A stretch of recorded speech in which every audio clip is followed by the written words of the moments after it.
समंदर के किनारे एक ख्वाबों जैसी बस्ती आबाद थी जहां जगमगाते मोती पानी की सतह पर तैरते और चमकते शेल साहिल की रेत में बिखरे हुए पड़े रहते। इस बस्ती की परियां आम परियां नहीं थीं, बल्कि उनके वजूद में समंदर की गहराइयों का जादू बसा हुआ था। उन्हीं परियों में एक दिलकश और जदीद फैशन परी रहती थी जिसका नाम मारियाना था।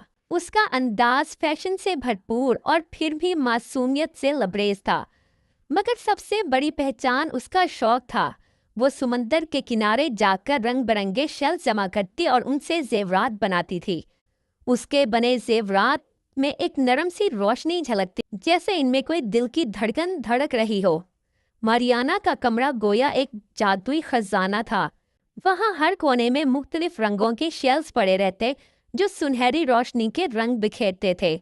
वहाँ छोटे छोटे मोतियों के जार थे, नाजुक मरजान के टुकड़े अलमारियों में सजे थे और समंदरी पत्थरों का ढेर हर तरफ अपनी खामोश जबान में कहानियां सुनाता था। ये सब देखकर यूं लगता जैसे किसी समुद्री मलका का महल हो। मगर इन सब के बावजूद मारियाना के दिल में एक अनजानी कमी थी।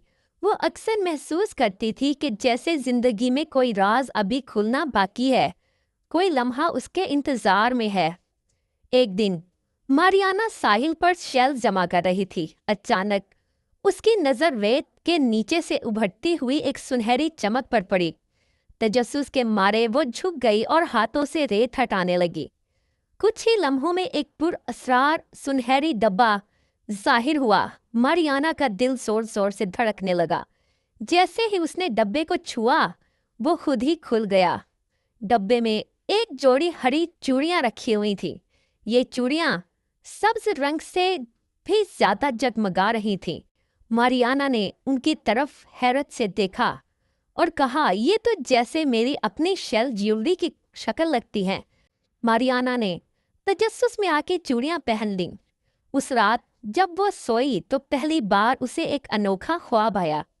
ख्वाब में उसने देखा कि एक खूबसूरत समंदर की गहराई में महल जगमगा रहा है, लेकिन उसकी ऊंची मीनार में एक शहजादा कैद दिखाई दिया, जंजीरों में जकड़ा हुआ। सुबह जब मारियाना जागी तो उसने ख्वाब को महज एक आम ख्वाब समझकर झटक दिया और अपने कामों में मसरूफ हो गई। लेकिन अगली रात जब वो सोई तो फिर ख्वाब लौट आया, और इस बार पहले से भी ज्यादा वाज़ेह। मीनार में कैद शहजादे के हाथ में जगमगाती हुई हरी चूड़ी थी जो रोशनी बखेर रही थी। मारियाना अचानक खौफ के झटके से जाग गई। उसने पसीने में भीगे हाथों से अपनी कलाई पर मौजूद चूड़ियों को देखा और फिर फौरन डब्बे पर नजर डाली। डब्बे पर एक काला निशान उभरा हुआ था। सुबह होते ही मारियाना सीधी परी बाबा के पास पहुंची, जो बस्ती के सबसे दाना और इल्म वाले परी थे। उसने रो रो कर सारा हाल सुनाया। परी बाबा ने गहरी सांस ली और अपनी पुरानी किताबों में ढूंढने लगे। एक बसीदा किताब के जर्द सफ़हात पलटते हुए आखिरकार वो एक सफ़े पर रुके और मारियाना को पढ़कर सुनाया। ये वही हरी चूड़ियां हैं जिनका जिक्र सदियों पुरानी दास्तानों में है। इनके जरिए वो महल नजर आता है जहां शहजादा कैद है। उसका नाम शहजादा ट्रेंच है, जो अपने जमाने का सबसे ताकतवर परी शहजादा था।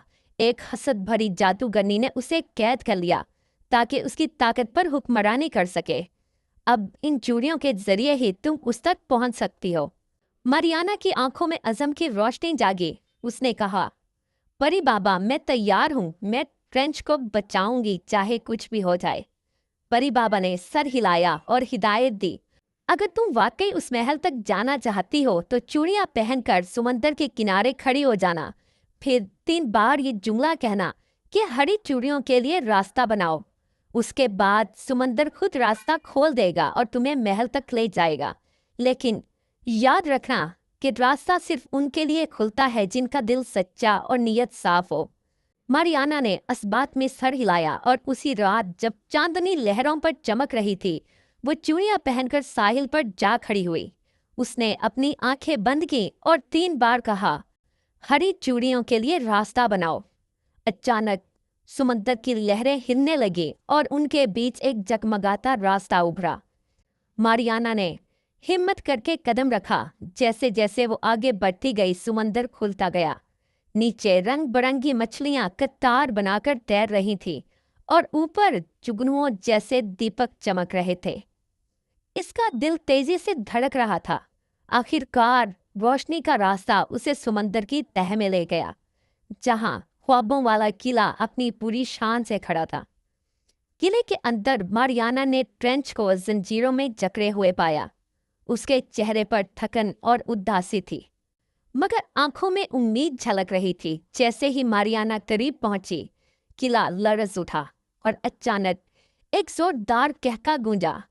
धुआं घूमने लगा और उसमें से जादूगरनी नमूदार हुई। उसकी आंखें अंगारों की तरह दहक रही थीं। वो गुर्राई, तुम यहाँ तक पहुंच गई हो मगर आगे नहीं बढ़ सकोगी।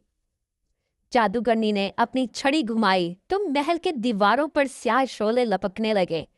फर्श से बेलें उगाईं और मारियाना के पांव जकड़ने लगी।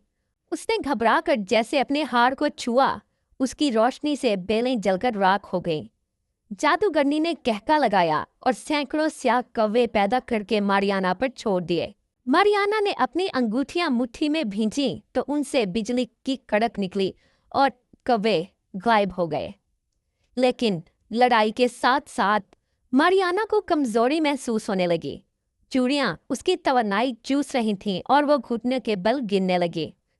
जादूगरनी ने तंजिया कहका लगाया, यही अंजाम है उनका जो मेरे रास्ते में आते हैं। तभी ट्रेंच ने कैद से पुकारा, मारियाना, इनकी असल ताकत मोहब्बत है, नफरत नहीं। इन पर भरोसा करो, ये तुम्हें धोखा नहीं देंगी। तभी मारियाना ने हिम्मत जमा करके अपनी चूड़ियां उतारी और फर्श पर तोड़ दी। लम्हे भर में पूरा हाल रोशनी से भर गया। ट्रेंच आजाद हुआ। अब वो कैदी नहीं बल्कि एक ताकतवर परी शहजादा था। उसने कहा, ये मेरा घर है, ये मोहब्बत की जगह है, कैद की नहीं। उसने एक ही वार में रोशनी का तूफान पैदा किया और जादूगरनी को हमेशा के लिए खत्म कर दिया। महल टूटने लगा मगर अब कैद खत्म हो चुकी थी। ट्रेंच ने मारियाना का हाथ थामा और कहा, तुमने मुझे सिर्फ कैद से नहीं बल्कि तन्हाई और अंधेरे से भी आज़ाद किया है। क्या तुम मेरी मलका बनोगी? मारियाना की आंखों में खुशी के आंसू भर आए। उसने इस बात में सर हिला दिया। कुछ दिन बाद परी बस्ती जगमगा उठी। मोतियों के फानूस, शल से बने ताज और कौसे कसाद जैसे परों वाली परियां हर तरफ खुशी के गीत गा रही थी। मारियाना ने अपनी शादी पर खूबसूरत लिबास पहना और ट्रेंच ने अपने हाथों से उसका हाथ थामा। दोनों ने मोहब्बत और वफादारी का ओहद किया। इस तरह उन दोनों की शादी एक लाजवाब दास्तान बन गई।